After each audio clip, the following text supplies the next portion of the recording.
சொகுசு கார் வரிவிலக்கு விவகாரத்தில் நடிகர் விஜய்க்கு ஆதரவாக நீதிமன்றம் தடாலடியாக இடைக்கால தீர்ப்பை வழங்கியிருக்கிறது.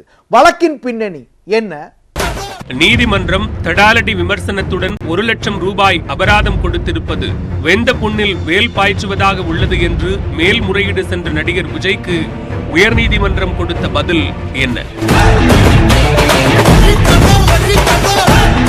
ஆடம்பர கார் விவகாரத்தில் நீதிமன்றத்தின் ரியல் ஹீரோவா என்ற காட்டமான விமர்சனத்தால் அப்செட்டான விஜய் மேல்முறையீடு வழக்கில் பெற்ற இடைக்கால தீர்ப்பு என்ன? இங்கிலாந்து நாட்டிலிருந்து கடந்த 2012ஆம் ஆண்டு நடிகர் விஜய் ரோல்ஸ் ராய்ஸ் கோஸ்ட் என்ற சொகுசு காரை இறக்குமதி செய்தார். இந்த காரை தென்சென்னை வட்டார போக்குவரத்து அலுவலகத்தில் பதிவு செய்ய விண்ணப்பித்தார். ஆனால் வாகனத்திற்கு நுழைவு வரி செலுத்தினால்தான் வாகனத்தை பதிவு செய்ய முடியும் என்று வட்டார போக்குவரத்து அலுவலர் தெரிவித்துள்ளார்.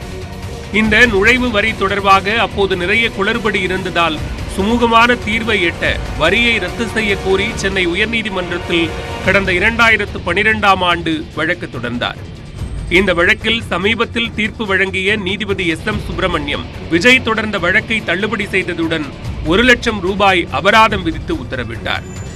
அத்துடன் நடிகர் விஜய்க்கு எதிராக சில காட்டமான விமர்சனங்களையும் நீதிமன்றம் தனது தீர்ப்பில் கொடுத்திருந்தது.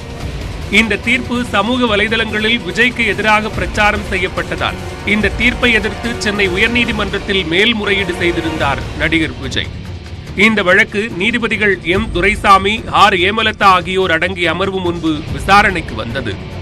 அப்போது விஜய் தரப்பில் ஆஜரான மூத்த வழக்கறிஞர் விஜய் நாராயண் வரி விதிப்பில் உள்ள குளறுபடிக்காக நீதிமன்றத்தை நாடியதற்காக 1 லட்சம் ரூபாய் அபராதம் விதித்து காட்டமான விமர்சனம் செய்திருப்பது வருத்தம் அளிப்பதாக வாதிட்டார். மேலும் தனி நீதிபதியின் உத்தரவு நடிகர்களை கொச்சைப்படுத்தும் வகையில் உள்ளது என்றும் இதுபோன்று பலர் வழக்கு தொடர்ந்துள்ள நிலையில் நடிகர் விஜய் மீது மட்டும் தேவையற்ற விமர்சனம் வைக்கப்பட்டுள்ளது ஏற்புடையது அல்ல என்றும் விஜய் தரப்பில் வாதிடப்பட்டது.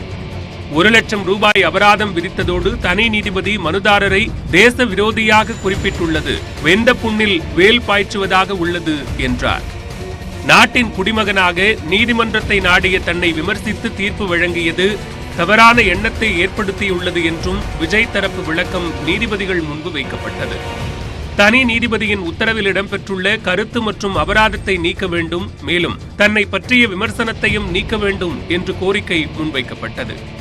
வணிக வரித்துறையினர் எவ்வளவு வரி செலுத்த வேண்டும் என்று உத்தரவிட்டாலும் அதனை 7 முதல் 10 நாட்களுக்குள் செலுத்த தயாராக இருப்பதாகவும் விஜய் தரப்பு கோரிக்கையை முன்வைத்து வாதிட்டது.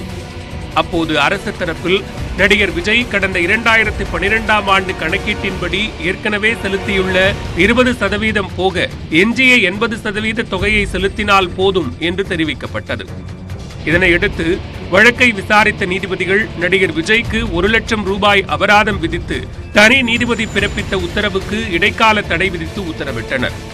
ரோல்ஸ் ராய்ஸ் என்ட்ரி டாக்ஸ்ல கீழ்கோர்ட்டு கொடுத்த தீர்ப்புக்கு எதிராக மேல்முறையீடு செஞ்சிருந்தாரு விஜய். நம்ம பார்த்தோம்.